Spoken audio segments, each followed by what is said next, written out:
یہ کہانی ایک ایسے غریب کسان کی ہے جو نہایت ہی محنتی اور ایماندار تھا۔ وہ دن رات محنت کرتا لیکن پھر بھی اپنے حالات بدلنے میں ناکام تھا۔ ایک دن اس کی زندگی میں ایک سنہری پرندہ آتا ہے اور اس کے بعد اس کے حالات بدلنا شروع ہو جاتے ہیں۔ ایک دفعہ کا ذکر ہے کہ ایک گاؤں میں ایک غریب کسان رہتا تھا جس کا نام احمد تھا۔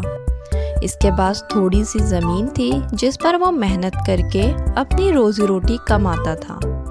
ایک دن جب وہ اپنے کھیت میں کام کر رہا تھا تو اس نے ایک سنہری پرندہ دیکھا جو ایک درخت کی شاخ پر بیٹھا ہوا تھا۔ احمد نے کبھی ایسا خوبصورت پرندہ نہیں دیکھا تھا۔ اس نے سوچا کہ اگر وہ اس پرندے کو پکڑ لے تو شاید اس کی زندگی بدل جائے۔ احمد نے پرندے کو پکڑنے کی کوشش کی مگر پرندہ بولا، احمد، میں ایک جادوئی پرندہ ہوں۔ اگر تم مجھے آزاد کر دو گے تو میں تمہیں ایک انمول تحفہ دوں گا جو تمہاری زندگی بدل دے گا۔ احمد نے پرندے کی بات پر یقین کر لیا اور اسے آزاد کر دیا۔ پرندے نے خوش ہو کر کہا، تمہاری نیکی اور ایمانداری کی وجہ سے میں تمہیں ایک سنہری بیج دوں گا۔ اس بیج کو اپنے کھیت میں بو دو اور یہ تمہیں ہر روز ایک سنہری پھل دے گا۔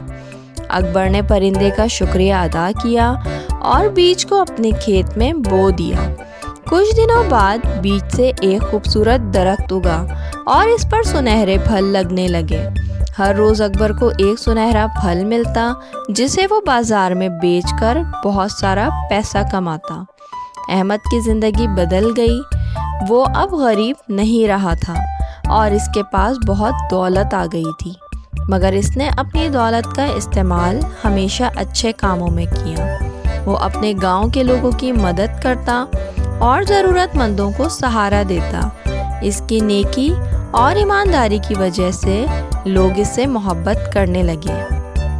اس کہانی سے ہمیں یہ سبق ملتا ہے کہ نیکی اور ایمانداری کا صلہ ہمیشہ اچھا ملتا ہے اور حقیقی خوشی دوسروں کی مدد کرنے سے ملتی ہے، نہ کہ صرف دولت کمانے سے۔